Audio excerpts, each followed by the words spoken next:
చాలామంది pregnancy plan చేసుకునేటప్పుడు long అంటే ఆల్మోస్ట్ చాలా ఏళ్ల తర్వాత కూడా ప్రెగ్నెన్సీ కన్ఫర్మ్ అవ్వట్లేదు, చాలా ట్రీట్మెంట్స్ తీసుకున్నా కన్ఫర్మ్ అవ్వట్లేదు అన్న వాళ్ళకి ఏంటంటే ఒకసారి వాళ్ళకి స్కానింగ్తో పాటు వాళ్ళ హార్మోన్ లెవెల్స్ ఎలా ఉన్నాయో కూడా చెక్ చేస్తాం.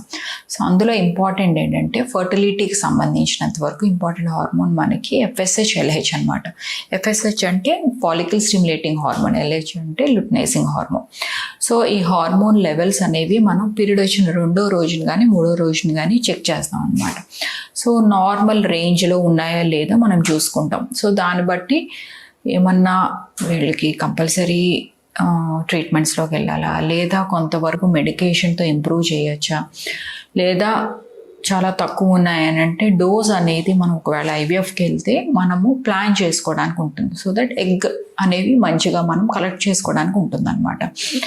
సో చాలామంది కపుల్స్ ఇలాంటి రిపోర్ట్స్ పట్టుకుని వచ్చినప్పుడు వీళ్ళకి హార్మోన్ లెవెల్స్ ఇలా ఉన్నాయి మేడం, అవి మేమన్నా కొంత ఫుడ్ ద్వారా మనం ఇంప్రూవ్ చేసుకోవచ్చా, ఏమన్నా ఇంప్రూవ్మెంట్ ఉంటుందా అని అడుగుతూ ఉంటారు. సో అందులో ఏంటంటే లో FSH కౌంట్, హార్మోన్ లెవెల్స్ తక్కువ ఉన్నప్పుడు, FSH కౌంట్లో <2.5 కంటే తక్కువ ఉన్నప్పుడు మేము ఏమన్నా కొంతవరకు ఫుడ్ తోటి ఇంప్రూవ్ చేసుకోవచ్చా అని అడుగుతూ ఉంటారు. సో ఫస్ట్ ఆఫ్ ఆల్ అసలు ఇంత లో ఉండటానికి కారణాలు ఏంటో తెలుసుకోవాలి. దాన్ని ట్రీట్ చేసిన తర్వాత మనం ప్రెగ్నెన్సీ ప్లాన్ చేసుకోవడానికి ఈజీ అవుతుంది అనమాట.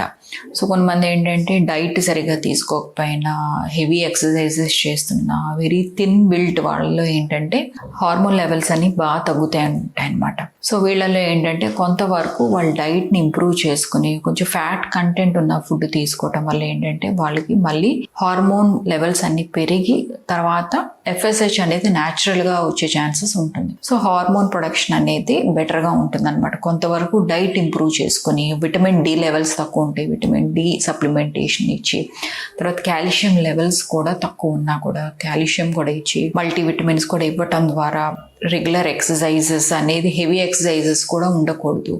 హెవీ ఎక్సర్సైజెస్ స్ట్రెస్ వల్ల కూడా ఒక్కోసారి హార్మోన్స్ అనేవి బాగా తగ్గిపోతాయి అనమాట, వెరీ థిన్ బిల్ట్ వాళ్ళు. సో వాళ్ళు కొంతవరకు వెయిట్ గెయిన్ చేసుకున్న తర్వాత హార్మోన్ లెవెల్స్ అనేవి నార్మల్ వచ్చి మళ్ళీ వాళ్ళకి పీరియడ్స్ అనేవి రెగ్యులర్ అయ్యి ప్రెగ్నెన్సీ కూడా వాళ్ళకి న్యాచురల్గానే కన్ఫర్మ్ అవుతుంది అనమాట. లేదు ఎక్కడన్నా జెనెటిక్ ప్రాబ్లం ఉంది, అన్నీ కవర్ చేసుకున్నా కూడా కొంతవరకు హెల్దీ ఫుడ్ లైక్ ఫ్రూట్స్ కానీ, ఫ్రెష్ వెజిటేబుల్స్ కానీ, లిక్విడ్ డైట్ ఎక్కువ తీసుకున్నా, తర్వాత కొన్ని యాంటీ ఆక్సిడెంట్ రిచ్ ఫుడ్స్తో పాటు మన దగ్గర సప్లిమెంట్స్ కూడా ఉంటాయి అన్నమాట. కోక్యూ ఎంజైమ్, అలాగే కొన్ని మెడికేషన్ వల్ల కూడా ఎగ్ కౌంట్ పెరిగి ప్రెగ్నెన్సీ అనేది కన్ఫర్మ్ అయ్యే ఛాన్సెస్ బెటర్గా ఉంటాయి. సో కొన్ని మధ్యలో ఏంటంటే జన్యుపరంగానే జెనెటిక్ లెవెల్లోనే మ్యూటేషన్స్ ఉంటాయి. FSHR level mutations, LH receptor లెవెల్లో మ్యూటేషన్స్ ఉంటే వాళ్ళకి ఎంత మనం బయట నుంచి ఇంజెక్షన్స్ ఇచ్చినా, హార్మోన్స్ ఇచ్చినా కూడా, ఫుడ్ ద్వారా కూడా కొంచెం ప్రెగ్నెన్సీ అనేది కన్ఫర్మ్ అయ్యే ఛాన్సెస్ బాగా తక్కువ. సో వీళ్ళకి ఏంటంటే బయట నుంచే మనము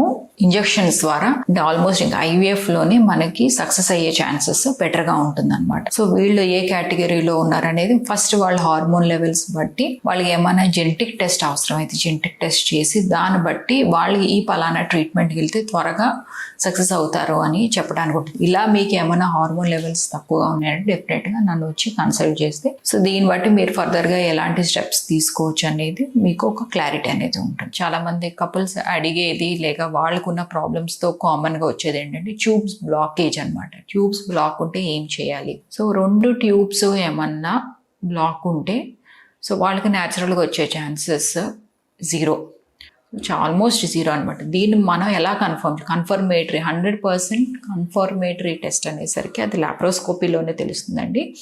లాప్రోస్కోపీలో ట్యూబ్స్ ఓపెన్ ఉన్నాయి అనేది కన్ఫర్మ్ చేసుకున్నాక దాన్ని మనం అప్పుడే రీకాన్యులేషన్ అంటాం అనమాట. ఒక గైడ్ వైర్ లాగా పాస్ చేసి మనం ఓపెన్ చేయొచ్చు. సో ఓపెన్ అయితే వాళ్ళు తర్వాత న్యాచురల్గా కొన్నాళ్ళు ట్రై చేయొచ్చు. లేదు మనం ఓపెన్ అవ్వట్లేదు అని అంటే సో 2 ట్యూబ్స్ బ్లాక్ ఉన్నప్పుడు ఇంకా లాప్రోస్కోపీలో కూడా కన్ఫర్మ్ అయింది అంటే సో ఇంకా డెఫినెట్గా వాళ్ళు IVFకి వెళ్తేనే వాళ్ళకి ప్రెగ్నెన్సీ వచ్చే ఛాన్సెస్ బాగుంటాయి. సో దీన్ని మనం ఏమైనా IVFలో కాకుండా ఇంకేదైనా పద్ధతిలో మనం ప్రెగ్నెన్సీ ప్లాన్ చేసుకోవచ్చా అని చూస్తే సో లాప్రోస్కోపీలో ఓపెన్ చేసి మీరు ట్రై చేయొచ్చు.